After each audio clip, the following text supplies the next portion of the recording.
Jalur nasional Gempang, Pidi menghubungkan dengan Tutut, Aceh Barat rusak parah. Kerusakan jalan tersebut mengakibatkan satu mobil L300 pickup yang meluncur dari arah Melaboh, Aceh Barat terjungkal karena gagal mendaki di jalan tersebut, Jumat, tanggal 16 Juli tahun 2021.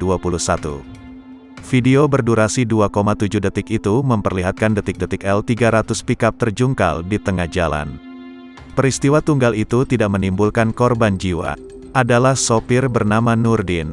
Warga pun membantu L300 terbalik di ruas jalan. Sebelumnya, L300 pickup mendaki lebih dahulu di jalan itu, tapi tidak terbalik kendati gagal mendaki.